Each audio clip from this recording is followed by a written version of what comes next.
اردو کتاب متاع وقت اور کاروان علم، مصنف حضرت مولانا ابن الحسن عباسی صاحب رحمہ اللہ۔ مختصر تذکرہ حضرت مولانا مفتی محمد تقی عثمانی صاحب زید مجدہم۔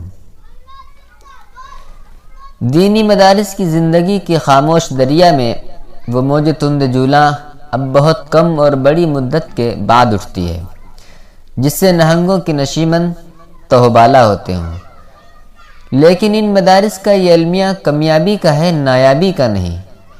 دینی مدارس کے سادہ اور محدود ماحول میں عقابی روح اور سینے میں شاہین کا جگر رکھنے والے، جرأت رندانہ و قوت قلندرانہ کے مالک، خود اعتمادی و خود شناسی کے جوہر سے آراستہ اور تحریر و تقریر کی غیر معمولی صلاحیت سے پیراستہ ایسے دیدہ ور اب بھی پیدا ہوتے رہتے ہیں، جن کے مطالعے کی وسعت و علم کی پختگی کے سامنے بڑی سے بڑی ملکی یا بیرونی دانشگاہ کے فضلاء اور مغربی زبان کے ماہرین کا چراغ نہیں جلتا۔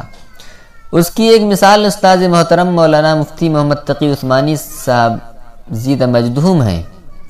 آپ دینی مدارس کی فضا میں پلے بڑھے اور پروان چڑھ کر ایسے بنے جیسے یہاں بننے والے بنتے ہیں۔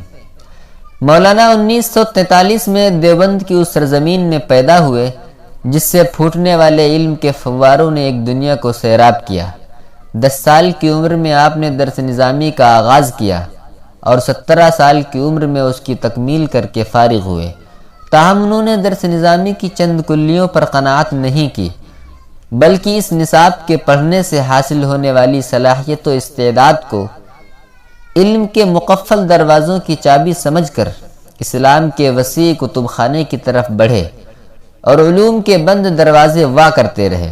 تاریخ کا مطالعہ کیا، فقہ کو تعمق سے دیکھا، تفسیر و اصول تفسیر پر بار بار نظر ڈالی، حدیث سے متعلقہ علوم کو محنت سے پڑھا اور ادب کی چاشنیاں چکھنے کے لیے راتوں جگے، ساتھ ساتھ عصری علوم کی طرف توجہ دی۔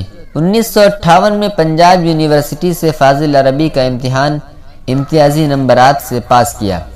1964 میں کراچی یونیورسٹی سے BA کا امتحان دیا۔ 1967 میں کراچی یونیورسٹی سے LLB کا امتحان دوسری پوزیشن اور 1970 میں MA عربی کا امتحان پنجاب یونیورسٹی سے پہلی پوزیشن لے کر پاس کیا۔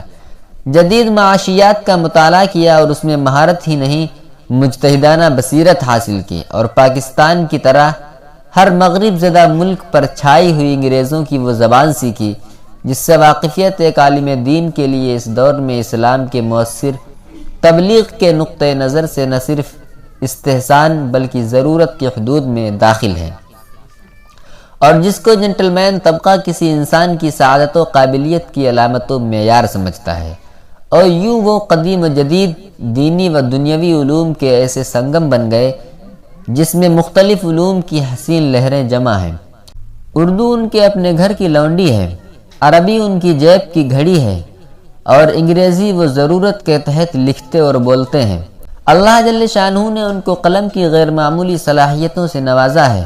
محرم 1386 ہجری سے ان کی زیر ارادت ماہنامہ البلاغ کا اجرا عمل میں آیا۔ البلاغ کے اداریوں میں انہوں نے اسلامیات کے علاوہ عصر جدید کے پیدا کیے ہوئے اکثر مسائل پر بھی قلم اٹھایا، اور البلاغ کی یہ اداریے مختلف کتابوں کی شکل میں شائع ہو کر عام ہو گئے۔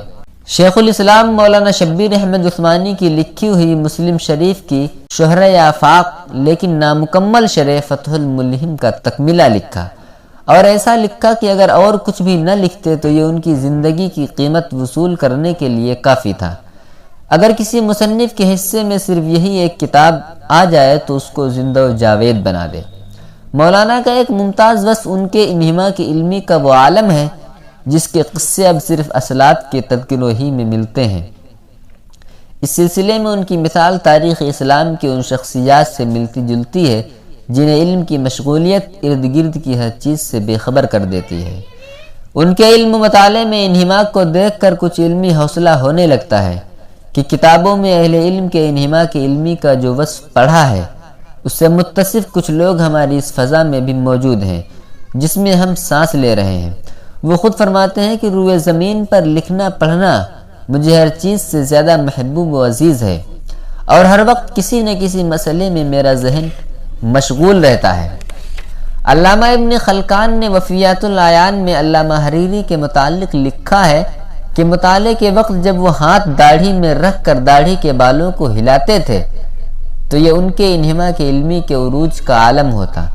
مولانا کی بھی دوران مطالعہ یہی عادت ہے، جب وہ مطالعے میں مستغرق ہو جاتے ہیں تو ارد گرد کی کسی بھی چیز کی پھر انہیں خبر نہیں رہتی۔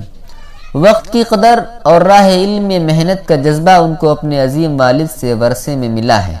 وہ زندگی کا ایک ایک لمحہ تول تول کر خرچ کرتے ہیں، حتیٰ کہ جب کسی محفل و مجلس میں وہ جاتے ہیں اور ابھی ان کی خطاب میں کچھ وقت باقی ہو تو اس عرصے میں وہ تسبیح لے کر ذکر شروع کر دیتے ہیں تاکہ یہ مختصر سا وقت بھی رائگاں نہ جائے۔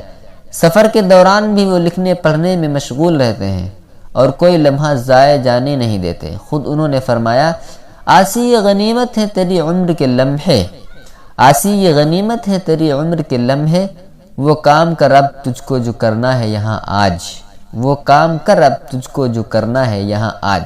اور حقیقت یہ ہے کہ انہوں نے اپنی عمر کے لمحوں کو غنیمت جان کر وہ کام کر لیا ہے جو انہیں کرنا چاہیے تھا۔